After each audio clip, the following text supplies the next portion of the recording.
Welcome back, everyone, for another deep dive. Today we're going to be looking at some poll results, and Oh, cool. yeah, these are from the Center for American Political Studies at Harvard, and the Harris poll, and Yeah. they're looking at how people viewed the Trump and Biden administrations, at kind of similar points in their presidencies. Interesting. So Like, we're comparing like apples to apples here. yeah, exactly. We're trying to see, if you were to kind of freeze time at a certain point in each of their presidencies, Right. how did the public feel about them back then? Makes sense. And there's some pretty surprising findings. Like Yeah, what jumped out at you? for starters, Trump actually had a higher approval rating than Biden at the same point in their terms. Really? Yeah, 52% for Trump versus 43% for Biden. Huh. That is kind of surprising given, all the media coverage and everything. Right, and it's not just like, a personal popularity contest or something. Yeah. The poll also asked about whether people felt the country was on the right track, Okay. and 48% said yes under Trump, compared to 42% under Biden.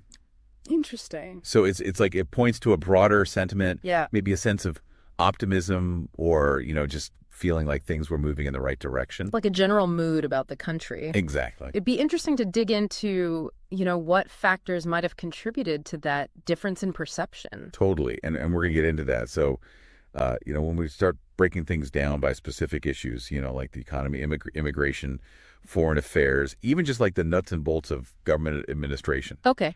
Trump consistently scores higher than Biden in this poll across the board. Yeah, it's pretty striking. It's not just like one or two things. It's like a pattern. Exactly. It's like there was this maybe a stronger sense of alignment with Trump's overall approach, even if people didn't agree with every single policy. It's like they felt like he was generally moving in the right direction, Even if they didn't love every single step along the way. Exactly. Like take immigration, for example. 56% approved of Trump's handling of it versus only 34% for Biden. Wow, that's a huge gap. Right. It really highlights how, public perception isn't always black and white. For sure. Like certain issues can really resonate with specific groups of people, and maybe that can overshadow other concerns they have. Yeah, certain issues can become like make or break issues for some voters. Exactly. Now, there's one more interesting tidbit in this poll. Okay. 53% of people approved of Trump's efforts to reduce government costs. Uh-huh. And, his emphasis on returning America to its values. Interesting. But here's the catch.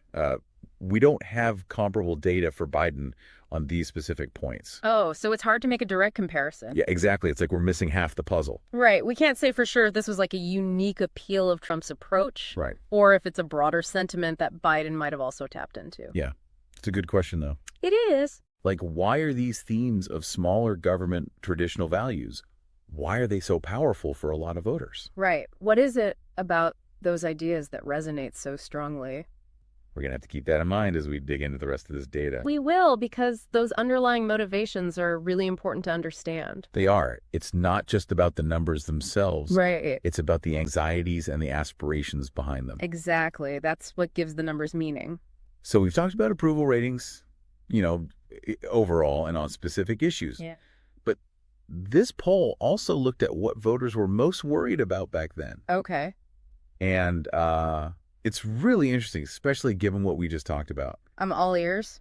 So the top concern across the board, like no matter what party people belong to, it was inflation. Really? Yeah, 41% of voters said that was the most pressing issue for them. That's a big chunk of people. It is, and it just shows you how much economic anxieties can really impact how people feel about everything. Oh, yeah, absolutely. If you're worried about paying your bills. Right. You're probably not going to be super happy with whoever's in charge.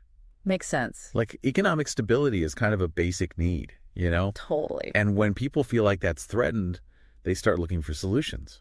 Yeah, and often they look to their leaders to provide those solutions. That makes sense.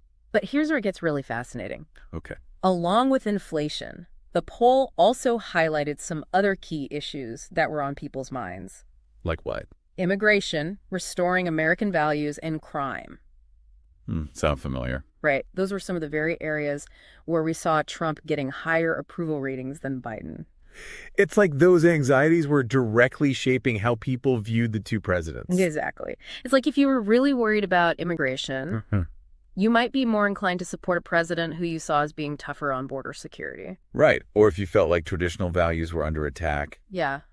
You might be drawn to a leader who promised to bring back a sense of order or tradition. Exactly. It's not just about the policies themselves. It's about those deeper emotions and values that the policies tap into. Absolutely. And then there's crime. That's Yeah. always a concern. Yeah. But it can become even more of a focus depending on what's happening in the country or even just locally. For sure, if people are feeling unsafe, they want a leader who they believe can protect them. Exactly. Someone who projects strength and competence. Yeah. Someone who makes them feel like they're taking those concerns seriously. This is all painting a pretty interesting picture, isn't it? Is. Like, it seems like public opinion isn't just about liking or disliking a president as a person. Right. It's about how they make you feel about the bigger picture. The state of the nation, the economy, your own Yeah. security, your values. Yeah, exactly. Exactly. And this poll, it gives us this snapshot in time, a glimpse into what people were worried about and what they were hoping for during those specific moments in the Trump and Biden presidencies. It's a reminder that public opinion is constantly evolving. It is, which makes you wonder, Yeah. if this poll were done today, would we see the same results? That's the million-dollar question. It is. Would those same anxieties still be at the forefront of people's minds? It's hard to say. It is. So much has changed since this poll was taken. Right. The world is a different place now. Think about the war in Ukraine, for example, or the debates about climate change and energy. Yeah, those are huge issues. They are, and they have the power to really shift the political landscape. And don't forget about how the media has changed, too. Oh, yes, social media, the 24/7 news cycle. It's a constant flood of information. It really is, and it can be tough to sort through it all and figure out what's really important. It's like trying to hit a moving target. That's a good way to put it. By the time you think you understand what people are thinking, Right. something happens and throws everything off. Exactly. That's why it's so important to stay informed and to think critically about what you're hearing and reading. Totally. We can't just passively absorb information anymore. We have to question things, analyze them, challenge our own assumptions. Otherwise, it's easy to get swept up in the latest trends or narratives. Exactly. And that's what we try to do here on the Deep Dive. Right, to take a deeper look at the information that's shaping our world and hopefully get people thinking and talking. It's all about encouraging informed and engaged citizenship. Absolutely. Yeah, it really is amazing how these big anxieties about the economy or the direction of the country, how those things can trickle down and affect how we see very specific political issues. It's true, and we don't always realize it's happening. You Right. know? It's not like we're sitting there with a checklist oh, I'm worried about inflation, so I'm going to approve of this policy or disapprove of that one. More subtle than that. Yeah, it's like these feelings are kind of operating in the background, Exactly. And they're being shaped by all sorts of things, like personal experiences, the media we consume, even our social circles. It's like this whole web of influences. And that's what makes public opinion so complex and fascinating to study. Exactly. And that's why polls like this one are so valuable, Yeah, they give us a glimpse into what people are thinking and feeling. like a snapshot of the collective consciousness. Right. But as we've been talking about, those thoughts and feelings can change a lot over time. Which brings us back to that big question. Mm-hmm. If we did this poll today, would the results be the same?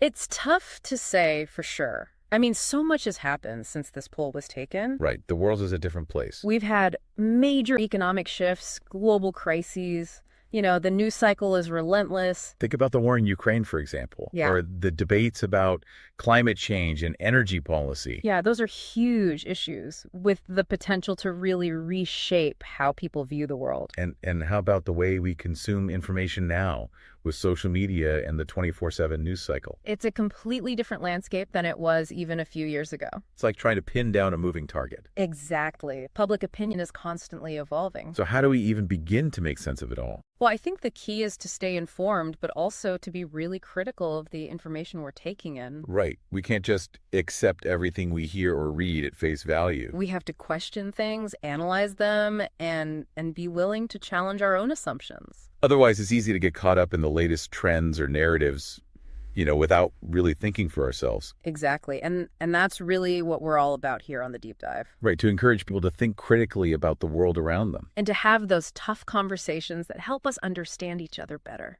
Well said. And on that note, I think we're going to wrap things up for today. Sounds good. Thanks for joining us for this deep dive into public opinion. It's been a fascinating conversation. As always. We hope you learned something new and maybe even have some new questions to ponder. And maybe you'll even start to notice how those big picture anxieties and values are shaping your own views on things. That's a great point. Until next time, everyone stay curious, keep learning, and keep asking those tough questions.